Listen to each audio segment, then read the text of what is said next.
부동산 읽어준 남자 부통령입니다. 오늘은 대선 이후 부동산 시장에 대해서 이야기해볼까 합니다.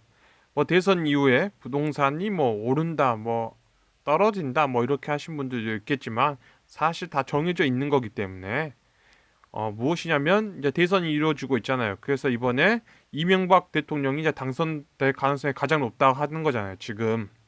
그래서 이명박 대통령이 이게 당선이 된다는 거예요, 지금. 그래서 이명박 대통령이 당선이 된다라고 보시면 이명박 대통령이 48.6%, 그러니까 48%, 50%못 넘네요. 그런데 어찌되었건 대통령께서 이제 당선이 되셨다는 거죠. 대선 이후에 이제 그럼 어떻게 될 거냐라는 거예요.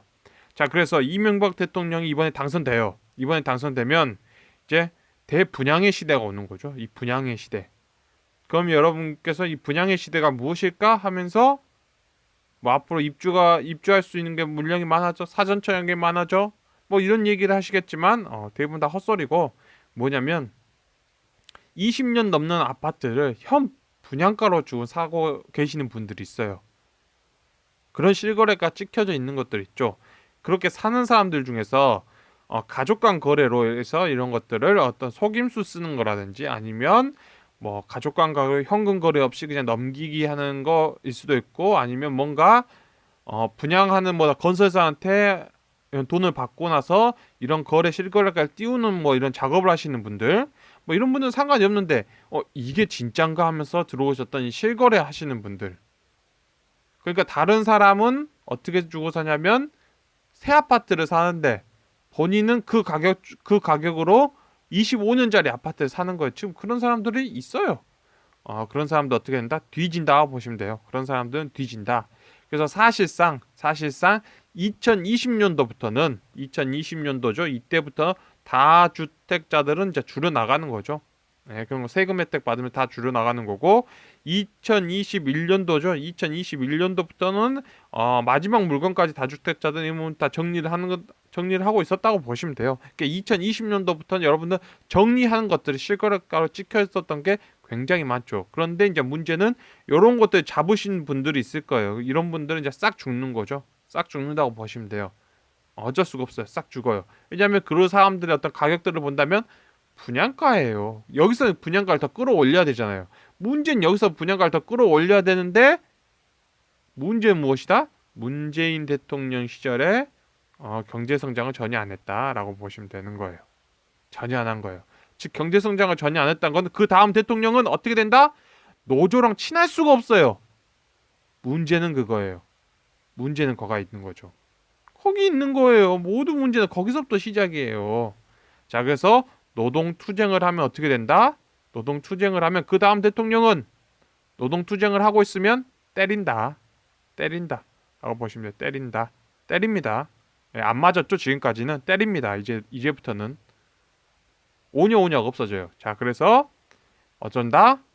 미분양을 받으면 되는 시기로 가는 거예요. 그렇게 한바탕 놀고 나서 왜 가격이 올랐어? 라고 하면 대한민국의 가계소득이 증가했기 때문에 올랐어 라고 하면 되는데, 그렇게 말하면 어떻게 되죠? 그래, 여러분들, 상대 당이 그렇게 말하기가 싫어져요. 왜? 그러면 박근혜가 너무 정치를 잘한 거야. 이명박 박근혜가. 그러니까 그렇게 말할 수가 없어요. 본인은 GDP가 그대로거든. 본인은. 근데 그 전에 있는 대통령들 너무 잘했으니까 대한민국 경제를 2만 달러 국가에서 3만 달러 끌어올려 버린 거예요. 그리고 본인은 한 건 곳간에 있는 걸 풀어준 것뿐이야. 골치가 아프지. 그래서 어떻게 된다? 어떻게 되긴 어떻게 돼? 투기 세력이 문제다라고 하는 거예요. 투기 세력. 그런데 이 투기 세력만 문제다다가 시간이 지나면 안 되겠다, 안 잡힌다 하면 무엇을 한다? 공급이 부족해서 한다 하면서 뒤늦게 GDP는 그대로 멈춰 있는데 그때부터 공급을 또 하는 거예요. 그러면 가계 소득은 정체인데 공급만 많아지고 있네. 이러니까 미분양을 받는 시기로 간다라는 거예요. 어때? 웃음이 너무 예쁘죠? 네, 웃음이 너무 예쁜 거예요. 자, 그런데 여기서 정말 중요한 거는 무엇이냐? 이게 부동산의 문제냐? 그건 아니란 거죠. 왜? 이게 3만에 멈춰 있다는 거죠. 지금 3만에 멈춰 있다라는 라는 거예요. 그러면 이런 시기는 기껏 해봐야 4만이죠. 자, 그러니까 우린 여기서 알 수 있죠. 무조건 100%의 확률이에요. 이건 100%예요. 별표 치세요. 100%예요. 100%예요. 만약 100% 대한민국이 100%로 코스피가 2,000포인트 밑으로 안 떨어지면 제 채널에 있는 모든 동영상을 다 지울 수 있어요. 단 그거는 어쩐다? 몇 년이 걸릴 수도 있어요. 3년 후에 그럴 수도 있고 2년 후에 그럴 수도 있어요. 근데 어차피 여러분들이 오늘 들어갔다가 안 팔고 계속 있으면 여러분은 2,000포인트를 무조건 보게 될 거예요. 2,000포인트 밑은 무조건 간다라고 보시면 돼요. 그리고 1,500 밑으로도 간다라고 생각하시면 되는 거죠. 그러니까 1,500 밑으로 간다까지 생각하세요. 거의 98%입니다. 예, 98%. 그 100%, 2,000포인트 밑으로는 100%라고 보시면 되죠. 그래서 자칫 잘못하다가는 개별 주식에서 마이너스 80%를 보게 되실 거다라고 보시면 돼요. 예, 그렇게 보시면 되는 거죠. 개별 종목에서는 자칫 잘못하다가는. 그래서 이명박 대통령이 당선됐다. 대선 이후에 부동산 시장은 어떻게 될 것이냐라는 거죠. 그렇습니다. 오늘 뭐 대선 이후에 부동산 시장하고 막 이런 것들 봤어요. 가장 중요한 거는 무엇이면 내가 여기 써 있어요. 자, 첫 번째 여러분들, 내가 좋은 직장이다라고 하면 이거는 여러분들이 미분양을 받으시면 되는 거예요. 미분양을. 예, 사라해도 안 사요, 여러분들. 사라해도 안 삽니다. 서울 역세권 사라해도 안 삽니다. 지금 가격에 지금 분양가로 나오겠죠. 분양가로 나와도 안 산다. 그럼 미분양이죠. 내가 좋은 직장일 때예요. 내가 나쁜 직장이다라는 거예요. 나쁜 직장이다라고 할 경우에는 어쩐다? 이런 거는 4만 달러에 근접했을 때 여러분들 4만 달러예요. 한 3만 8천 넘어가면 그때도 안 사요. 사람들이 그때도 안 사고 있어요. 이럴 때 연끌하셔야 돼요. 아시겠죠? 여러분들 3만 8천 달러 돌파하는 거 뉴스에서 다 가르쳐 줘요. 뉴스에서 대한민국 GDP가 3만 8천 넘을 걸로 보입니다 하면서 1년 전부터 가르쳐 줘요. 이때 연끌하시는 거예요. 이때 연끌. 이거 5년 이내 아파트도 놀랍게도 분양가로 나옵니다. 이때도 최악의 경우에요.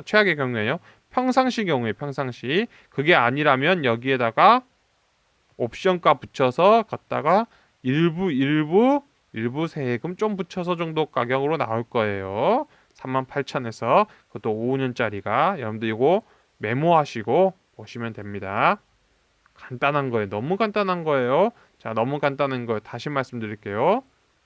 소득 올라서 소득이 올랐기 때문에 가계소득이 2만 달러에서 3만 달러 가기 때문에 여러분들은 뿜뿜놀이를 할 수 있는 거예요. 뿜뿜놀이를 하는 거예요. 놀이를 한다. 여러분들 보시면 되는 거예요. 자, 오늘 결론이에요. 마지막 결론.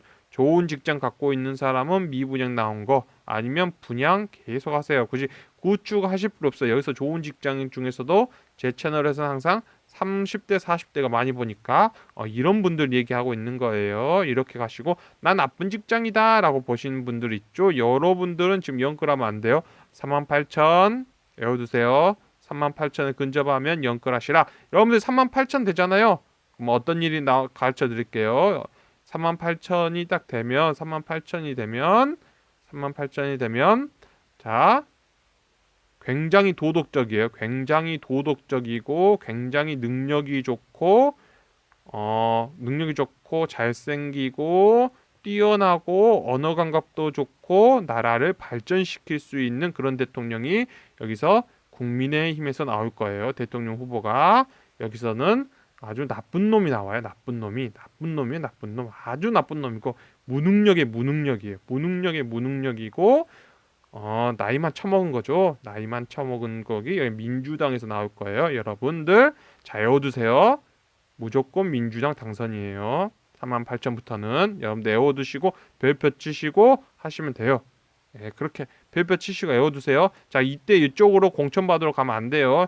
여기 하셔야 돼요. 여기 들어가셔서 지지자 해야 돼요. 나중에 공천 이런 것도 이쪽 가야지 당선되기 쉬워요. 이거 외워두세요.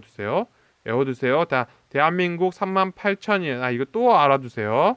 대한민국 38,000 43,000 막 이럴 거예요, 여러분들. 요거 동그라미 치시고 별표 치시고 미국이 8만 8천 이렇게 될 거예요. 그다음에 일본이 한 6만 이렇게 될 거예요, 여러분들. 여러분들 이렇게 되면 20대 점심도 무상급식 해줘야 된다.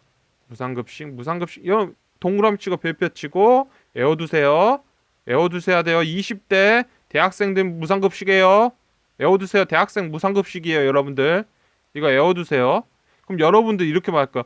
무슨 대학교에서 무상급식해. 야, 취업하는 애들도 있을 거고 대학 가는 애들도 어떻게 무상급식해 하겠죠, 여러분은? 청년배당소득이에요. 청년배당금. 청년배당금인데 이거 갖고 뭐 하라고? 여러분들 이거 갖고 점심 사 먹으란 거예요. 근데 이 점심 사 먹어요? 점심 안 사 먹어요? 이 돈 갖고 안 사 먹어요. 투자예요, 여러분들. 자, 이거 별표 치셔요. 별표 치세요, 여러분들. 이거 외워두셔야 돼요. 꼭 외워두셔야 돼요. 월 500만 원 받아도 여러분들 점심값 줘요. 국가에서. 그죠? 24살에 사법고시 없죠? 24살에 뭘까? 회계사 합격해서도 줘요. 이거 여러분들 별표 치시고 동그라미 치시고 삼성전자 들어가서 월 2억씩 받아도 여러분들 청년배당금 받을 수 있어요. 그때는 별표 치시고 동그라미 치시고. 자, 오늘 영상 마치도록 하겠습니다. 지금까지 시청해 주셔서 너무나 감사합니다.